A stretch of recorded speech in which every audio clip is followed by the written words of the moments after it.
दोस्तों, अगर किसी चीज़ को हम पूरे मन से चाहें तो हम उसे हासिल कर सकते हैं। ये मैं नहीं कहता, ये सभी महापुरुषों का कहना है। लेकिन अगर ये बात सत्य है, अगर ये बात सच है, तो जो हम अपने मन से चाहते हैं वो हमें हासिल क्यों नहीं होता? अरे भाई, कोई भी इंसान अपने मन में दुख तो नहीं चाहेगा, लेकिन वह रहता तो दुखी ही है। आजकल हर इंसान अपने मन से कामयाब तो होना चाहता है, खूब पैसा कमाना चाहता है, लेकिन फिर भी वो कामयाब नहीं होता। भला ऐसा दुनिया में कौन इंसान होगा जो अपने मन में ये चाहेगा कि मैं नाकामयाब ही रहूं, क्या मैं पैसा ना कमाऊं? ये सोचने की बात है। तो इसमें से दो महत्वपूर्ण बातें निकलकर हमारे सामने आती हैं। या तो वे महापुरुष गलत थे जिन्होंने यह बात कही कि मन से चाही हुई चीज़ हासिल हो सकती है, या फिर हम गलत हैं। दोस्तों, आज की कहानी जो मैं आपको सुनाने वाला हूँ, उसमें आपको एक ऐसा मंत्र मिलेगा जिसे समझने के बाद आपको ये पता चलेगा कि अपने मन से कोई भी चीज़ कैसे करवाई जाती है, अपने मन में किसी भी बात का बीज कैसे बोया जाता है। इस कहानी से आपको अच्छी तरह से ये समझ में आ जाएगा, और इससे आप ये भी समझ पाएंगे कि आकर्षण का नियम यानी लॉ ऑफ अट्रैक्शन कैसे काम करता है। कहानी छोटी सी है लेकिन बहुत ही गहरी है। दोस्तों, कहानी अगर पसंद आए तो चैनल को सब्सक्राइब जरूर कर लीजिएगा। तो चलिए कहानी की शुरुआत करते हैं। एक समय की बात है, एक आदमी के जीवन में सिर्फ दुख ही दुख थे। वो जो भी काम करता था, उस बेचारे का वो काम पूरा ही नहीं होता था। घर में आता था तो घर में भी क्लेश बना रहता था। अगर वह किसी से कोई मदद मांगता था तो कोई उसकी मदद नहीं करता था। उसे ऐसा लगता था कि मानो चारों ओर से दुखों का पहाड़ उसी पर टूट पड़ा है। उसे समझ में नहीं आ रहा था कि मैं इन दुखों से छुटकारा कैसे पाऊं। वह दिन रात यही सोचता रहता कि उसे अपने दुखों से छुटकारा कैसे पाना है। इसी कारण से वह रात में सो भी नहीं पाता था। अब उसकी आंखों के नीचे बड़े बड़े काले घेरे बन गए थे, जो इस बात का सबूत थे कि वो आदमी अंदर से कितना दुखी है, कितना चिंतित है। वह इतना दुखी हो गया था कि उसने फैसला लिया कि वो इन दुखों से छुटकारा पाकर रहेगा, और उसके लिए चाहे उसे कितनी भी मेहनत करनी पड़े, कुछ भी करना पड़े, चाहे उसे अंगारों पर भी चलना पड़े, लेकिन इन दुखों से वह छुटकारा हासिल करके रहेगा। ऐसे ही एक दिन उसने अपने मित्र से पूछा कि मैं अपने जीवन को कैसे सुधार सकता हूँ। उसके मित्र ने बताया कि तुम किसी बाबा के पास जाओ, क्योंकि बाबाओं के पास ऐसे मंत्र होते हैं जिससे सारे दुख मिट जाते हैं, जीवन खुशियों से भर जाता है और धन संपदा भी हासिल हो जाती है। बस तुम किसी ऐसे बाबा को ढूंढ लो तो तुम्हारा काम बन जाएगा। अब उस आदमी के मन में यह बात पूरी तरह से पक्की बैठ गई थी कि कोई बाबा ही मेरे दुख दूर कर सकता है, और इसीलिए उसे किसी भी बाबा के बारे में पता चलता तो वह उस बाबा के पास पहुंच जाता था, उस बाबा को अपनी समस्याएं बताता था और उससे उसका समाधान पूछता था, और कहता था कि बाबा, मैं कुछ भी करने के लिए तैयार हूँ, लेकिन मेरी इन समस्याओं से मुझे छुटकारा दिला दो। इसके लिए आप जो कहेंगे मैं वो करूँगा, लेकिन मेरे जीवन को सुधार दो। बाबा उसे कुछ टोने टोटके बता देते थे करने के लिए, और बदले में दान दक्षिणा ले लेते थे। फिर वो आदमी घर लौटकर पूरी विधि के साथ टोने टोटके करने लगता था, लेकिन बहुत प्रयास करने के बाद भी उसके जीवन में कुछ बदलाव नहीं आया। इसके विपरीत उसका जीवन अब और ज्यादा दुखी हो गया। जो भी बाबा उसे टोना टोटका देता था, वह बदले में उससे दान दक्षिणा भी ले लेता था, जिसकी वजह से उसका धन भी धीरे धीरे खत्म हो रहा था। अब इससे उसके जीवन में दुख और ज्यादा बढ़ गया। तब उसे लगा कि बाबाओं के पास जाने से तो मेरे जीवन में दुख कम होने की बजाय बढ़ते ही जा रहे हैं। अब वह मन ही मन सोच रहा था, तो अब मुझे क्या करना चाहिए? फिर एक दिन एक आदमी ने उसे बताया कि तुम अपने घर में पंडित को बुलाकर हवन करवाओ। हवन होगा तो घर शुद्ध हो जाएगा। अगर कोई भी बुरी ऊर्जा होगी तो घर में से वह बाहर चली जाएगी। अब किसी पंडित को बुलाकर विधि विधान से उसने हवन करवाया, जिससे घर में सुख शांति आए। हवन भी अच्छी तरह से संपन्न हुआ। बदले में पंडित ने भी उससे अच्छी खासी दान दक्षिणा ले ली और उसके बाद वो वहां से चला गया। लेकिन कुछ दिनों के बाद उस आदमी को फिर महसूस हुआ कि उसके जीवन में अभी भी कोई बदलाव नहीं आया है। अब वह आदमी पूरी तरह से दुखी हो गया। वह अब और भी ज्यादा परेशान हो गया था। अब तो उसे लगने लगा था कि उसके जीवन में तो दुख कभी खत्म ही नहीं होंगे, और यही सोच सोचकर उसका बुरा हाल हो गया था। फिर एक दिन उसे अपने मित्र से गौतम बुद्ध के बारे में पता चला, जिनके पास हर समस्या का समाधान मिल सकता है। यही सोचकर वह महात्मा बुद्ध के पास पहुंचा। जब वो आदमी वहां पर पहुंचा तो वह देखता है कि बुद्ध ध्यान में बैठे हुए हैं। ये देखकर वो आदमी भी वहीं पर चुपचाप बैठकर बुद्ध के ध्यान से बाहर आने का इंतजार करने लगा। फिर थोड़ी देर बाद बुद्ध ने अपनी आंखें खोली और अपने सामने बैठे उस दुखी और परेशान युवक को देखा।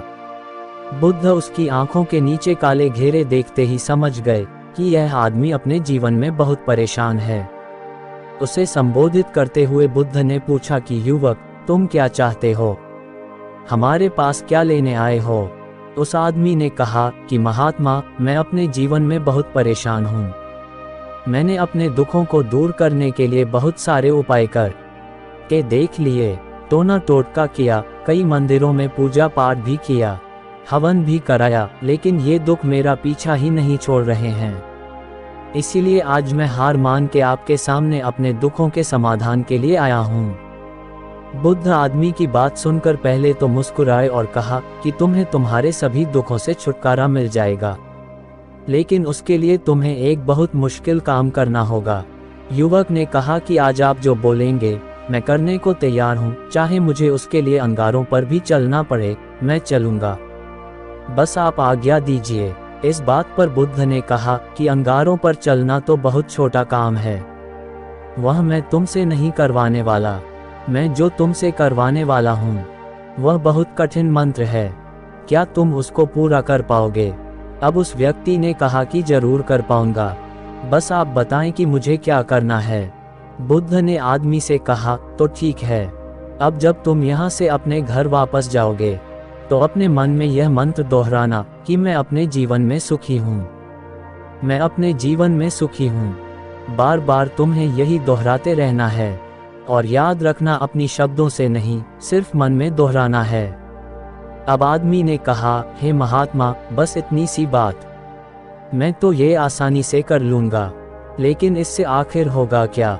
अब बुद्ध ने कहा कि तुमने जब इतने सारे उपाय करके देख लिए लेकिन फिर भी कुछ समाधान नहीं मिला, तो एक बार इस मंत्र को जरूर करके देखो। आदमी ने कहा, ठीक है, मैं जरूर इस मंत्र को करूँगा।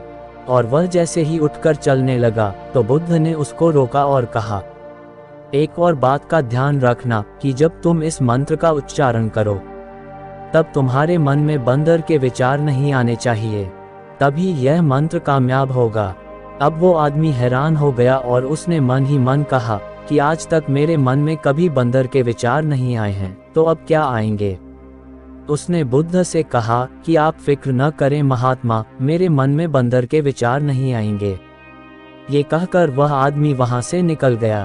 अब रास्ते में चलते चलते वह लगातार उस मंत्र को दोहरा रहा था, लेकिन कुछ ही देर बाद अचानक उसके मन में बंदर के बारे में विचार आया और चला गया। वह सोचने लगा कि ये क्या हो गया, ऐसा कभी मेरे मन में बंदर का विचार नहीं आया, लेकिन आज कैसे यह विचार आ गया? और वह फिर से मंत्र को दोहराते हुए चलने लगा। वो कुछ दूर और ही चला होगा कि उसको एक मदारी दिखता है बंदर के साथ, और फिर उसके मन में बंदर को देखकर विचार चलने लगते हैं, और वह मंत्र दोहराना बंद कर देता है और बंदर के बारे में सोचने लगता है। अब कुछ देर बाद जब उसको एहसास होता है कि महात्मा बुद्ध ने क्या कहा था कि बंदर के विचार को मन में आने से रोकना, लेकिन ये हो नहीं पाया। जैसे तैसे वह अपने घर पहुंचा और अपनी पत्नी से कहा कि ओ बंदरिया, मेरे लिए बंदर परोस दे। तो उसको एहसास हुआ कि उसने ये क्या बोल दिया है, और वो अपना सर पकड़कर बैठ गया। उसे समझ में नहीं आ रहा था कि उसके साथ ये क्या हो रहा है, आखिर क्यों उसके मन में बंदर ही बंदर चल रहा है। अब वो रात भर ये सोच सोच कर सो नहीं पाया और सुबह का इंतजार करने लगा। सुबह होते ही वो सीधा महात्मा बुद्ध के पास पहुंचा और उनके चरणों में गिर के बोला, हे महात्मा, मेरे साथ पता नहीं ये क्या हो रहा है। मेरे मन में बंदर के विचार पता नहीं कहां से आ रहे हैं। आज तक कभी भी ऐसा नहीं हुआ, लेकिन कल से जब आपने मुझसे कहा कि बंदर का विचार नहीं आना चाहिए, उसके बाद से मुझे हर जगह बंदर ही बंदर नजर आ रहे हैं। और अभी भी आपके पीछे जो पेड़ है, मुझे उस पर भी एक बंदर केला खाता हुआ नजर आ रहा है। आखिर ऐसा क्यों हो रहा है महात्मा, आप कृपा करके मुझे उचित मार्ग बताएं। अब गौतम बुद्ध मुस्कुराए और उन्होंने कहा, युवक, यह मन का जाल है, एक ऐसा जाल जिसे समझ पाना इतना आसान नहीं है। बंदर तो तुम्हारे रास्ते में पहले भी आते थे। जब तुम मेरे पास आए थे तो इन्हीं पेड़ों पर ये बंदर घूम रहे थे, लेकिन तब तुम्हारे ध्यान में ये बंदर नहीं थे। तब तुम्हारे ध्यान में सिर्फ अपने दुख थे। हम जिस चीज से भी दूर भागना चाहते हैं, वास्तव में वही चीज हमारे मन में बहुत गहराई से समा जाती है। असल में हम जिस भी चीज से छुटकारा पाना चाहते हैं, उससे छुटकारा इसलिए पाना चाहते हैं कि वो हमारे साथ बहुत गहराई से जुड़ी हुई है। और हम जितना ही उससे छुटकारा पाना चाहते हैं, वह उतनी ही गहराई से हमारे मन में बैठती चली जाती है और आखिरकार वह हमारे अंतर मन में छा जाती है। बाहर से तो हम चाहते हैं सुखी होना, कि मैं सुखी हूँ, मैं सुखी हूँ, और हमारे होंठ भी यही बोलते रहते हैं, लेकिन हमारे विचारों में, हमारे मन में हमें दुख ही दुख दिखाई देता है। इसीलिए अपनी जुबान से बार बार यह बोलना कि मैं सुखी हूँ, मैं सुखी हूँ। हम सुखी नहीं होंगे जब तक यह मंत्र हमारे अंतर मन में प्रवेश नहीं होगा। इस बात पर उस आदमी ने पूछा, तो यह मंत्र हमारे अंतर मन में प्रविष्ट कैसे होगा? अब बुद्ध ने कहा कि युवक, अपने दुखों से लड़ना बंद करो। जब तक तुम अपने दुखों को दूर करने की सोचते रहोगे, तब तक वो दुख तुमसे चिपके रहेंगे। तब तक वह तो तुम्हारे अंतर मन पर अपना राज जमाए बैठे रहेंगे। और जिस दिन तुम उन दुखों के बारे में सोचना ही छोड़ दोगे, उसी दिन से तुम्हारी जिंदगी से दुख गायब हो जाएगा। क्योंकि किसी भी चीज से छुटकारा पाने के लिए हमें उस चीज के बारे में सोचना पड़ता है, और हम जितना ही उस चीज के बारे में सोचते हैं, वह उतनी ही गहराई से हमारे मन में समाती चली जाती है। हम ज्यादातर समय दुखों के बारे में ही सोचते हैं। हम यही सोचते हैं कि हमारे जीवन में दुख है और हमें इससे छुटकारा पाना है। इसी वजह से बार बार सोचने से वह हमारे अंतर मन में चला जाता है। इसीलिए अगर तुम अपने दुखों से छुटकारा पाना चाहते हो, तो दुखों से छुटकारा पाने के बारे में सोचना ही छोड़ दो। तुम्हें दुखों से छुटकारा मिल ही जाएगा।